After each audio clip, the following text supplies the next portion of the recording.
How did you catch Down syndrome? A genuine question asked by a benefits assessor who was working out how much disability benefit a claimant was entitled to. As a result of examples like that, there is a pervasive lack of trust amongst people with disabilities in the way their claims for welfare are assessed. That's what a group of MPs has found.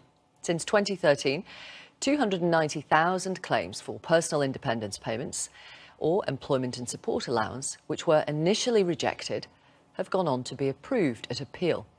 That's a total of 6% of all those assessed. In a moment, we'll talk to a whistleblower who used to be a benefits assessor but quit after several weeks. First, have a look at this. MPs have been looking at how PIP and ESA assessments and payments are being carried out. PIP stands for Personal Independence Payment. It's for people with disabilities or long-term health problems.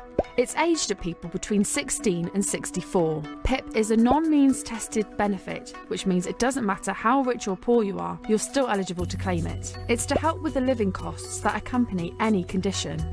ESA is slightly different. It stands for Earning and Support Allowance. It's a benefit you are paid if your ability to work is limited by ill health or a disability. To be able to claim for ESA, you have to go through a medical assessment. If you qualify for ESA, you'll be put into two groups, either a support group or work-related activity group. The support group is for people judged unable to work. The work-related activity group is to help those who the government believes could work if they're given help. Last year, MPs put out a call for evidence to see if the payments and the companies who manage them had been doing a good job. Their report has found that for the majority of people, the system runs smoothly.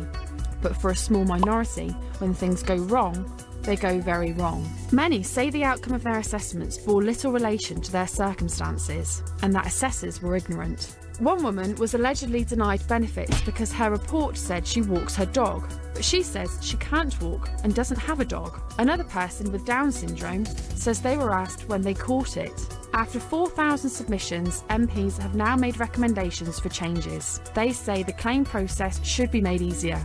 For example, deaf people should be allowed to fill in their assessment by email. They also say that decisions should be made more clear and open, and that claimants should be able to see what's written about them so they can understand how decisions are made. The government says the changes need to be made to ensure every person feels they are treated fairly, with respect and dignity. Let's talk to a whistleblower then. Grace, not her real name, who worked as a benefits assessor but quit after a few weeks because of the pressure. She's also a member of the Labour Party.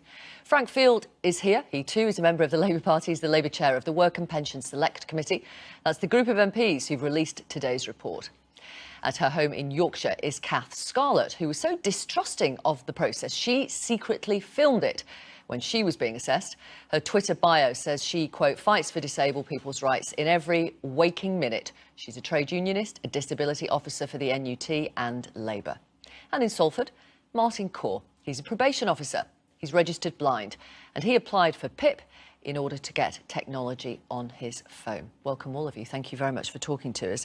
Grace, you worked for one of the companies that assesses claimants. You trained for 2 weeks, but lasted only several weeks in the job. Why? I was disgusted with the system that I was working within. To me, it was institutional abuse, and so I resigned and escalated my concerns to my nursing council. What do you mean it was institutional abuse? The system was, it wasn't adequate. It didn't give claimants long enough to explain and express the type of discomfort, the type of pain that they were going through. The nurses were under a lot of stress, and I think it led to a lot of mistakes. I know copy and pasting goes on. What do you mean? Nurses copying from Word documents onto assessment reports. So not genuinely filling an assessment report in, having had an interview with the claimant? No. Why? To save time? To save time. Right. Nurses are expected to assess 4 or 5 clients a day. Over that, they get a bonus £50 bonus. So 6 or more, if you see 6 or more clients today, you get an extra 50 quid. Yeah, there's a lot of sickness, and I think retention's very difficult in this profession. They entice you with high wages, but management put you under so much stress that I think a lot of people leave, a lot of nurses leave. Is there a particular claimant that sticks in your mind that you saw? I had a lady come to my service, dropped off by a landlord, incapable of making her own way there. In my mind, in my experience of over 20 years working with people with learning disabilities, this lady had learning disabilities. In fact, she said she went to special school. She gave me the name of the school that she went to. She could not read the letters that she brought with her, the evidence. She had over 50 pieces of evidence on the computer, which I was expected to read within half an hour. And clearly she had cognitive difficulties. When I made my report on my observations with my experience, it was sent back, and the auditor made me change it and said there was no evidence that she had learning disabilities at all. Wow. So an auditor who'd never met this person completely overruled you, even though you have 20-odd years in this field, experience in this field, and you'd spent time with this woman. Yeah, it's disgraceful. Right. Frank Field, what do you think of that? Well, when I was talking to Grace earlier, what struck me was not only the humility of that she's brought to this task, but she said, which was stunning and terrifying, she'd been 20 years a nurse, and she still felt that with all that experience, she was being asked to do a job with all that professional expertise she was not really suited to do. Then you hear from Grace that when she does make a judgment to the very best of her ability, the auditor comes along and tells her to actually change it. And it's this period of growing uncertainty and lack of trust that the committee looked at. And we believe the only way of tackling that in the short run is for all these interviews to be recorded. Okay. Now, every organisation concerned with this says we should actually, don't they, Grace, that we should have these interviews, key interviews, recorded. The government, when it came to give evidence, said, oh, well, we must consult on this, and we pointed out to the government, everybody's agreed but you. So if you're doing a consultation, it's you're talking to yourself. Now, why don't you make this one bold move and say that people who are disabled don't have to struggle around with recording machinery to able to present that things were not as was reported, but that it would just be an automatic right for applicants to ask for their interview to be recorded. OK, what do you think of that idea, Grace, as someone who was an assessor? Absolutely, and for the assessor to use that recording as well to write the report. Sometimes reports are left open till the following day. It's totally against policy, but you can't get that all the reports written at times. Is it possible you couldn't cope with the pressure? Because, you know, when you start a new job, it's hard. You're trying to get your head around things. It does feel a bit chaotic. Could that not be part of the reason why you felt stressed? No, I think it was bad management. Some of my colleagues were coming in at 7:30 to finish reports and leaving at 8 o'clock, and then management were asking them to take laptops home on the days off to complete reports. OK, let me read some messages here. An email from JB. I'm about to claim benefits for the first time in about 25 years due to sickness, and I'm terrified about it. I know that if I give them any excuse whatsoever to turn my claim down, they will, which makes my illness far worse. Frank says PIP assessments are appalling. I've been to a tribunal and I now have a longer wait due to a muck-up by the Department of Work and Pensions. They sent a physio to assess my mental health. Lorenzo says assessors' reports come back with numerous errors which resulted in my level being dropped. And to top it all, she said I refused an exam. The joke is I wasn't offered one to refuse. Frank Field, can I just put what, I mean, you know what the government say because you've quoted it in your report, which is 83% of ESA claimants and 76% of PIP claimants say that they are happy with their overall experience. Yes, the report makes clear that most people don't object, and we hope that figure does reflect how people feel. But, for example, in Birkenhead on Friday, a constituent had been turned down. One of the questions was, could you go to your local shop? But being very honest, she said yes. What she didn't, nor was the question posed in a way to encourage her to say, when I've been to the local shop, I'm then 2 days lying around on the bed trying to recover from that. The question was there answered honestly, but it didn't actually get anything like how disabled that person was. Let me bring in Kath and Martin then. Kath Scarlett, hello. You were a teacher until 3 years ago when you became disabled. Now, you filmed your assessment and it was mostly fine, I think, but there was one thing that was odd. Tell our audience what that was. When I got the decision, it had downgraded my care component of it, saying that I could do... I could cook meals and I could get myself washed and dressed perfectly okay because I'd used a crutch in my right hand. It took me a long time to be able to get a copy of the report. I had to get my MP involved to be able to get a copy, and when I got it, it was actually full of inaccuracies right from beginning to end. Right. And how did you react when you read it then? I was completely taken aback because, within the first 2 minutes of the assessment, there were two, they can only be called lies, because it had said that although I walked with crutches and I was walking very slowly, that I'd walked with a normal posture and that I had held onto the arms of my chair and lowered myself down slowly. And on the video, it actually shows me walking sort of sideways and very stooped on the crutches, so I was leaning on them very heavily. And I don't even touch the arms of the chair to sit down. I was trying to balance myself on the crutches and I actually fell into the chair. Okay.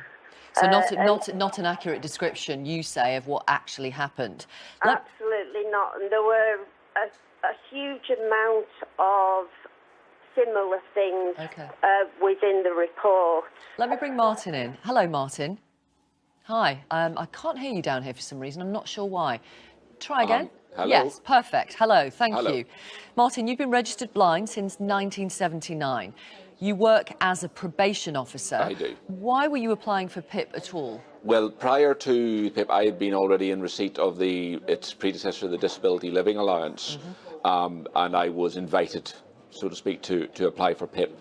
I use quite a lot of technology to allow me to function, primarily sort of electronics, to read text, magnify stuff, that sort of thing.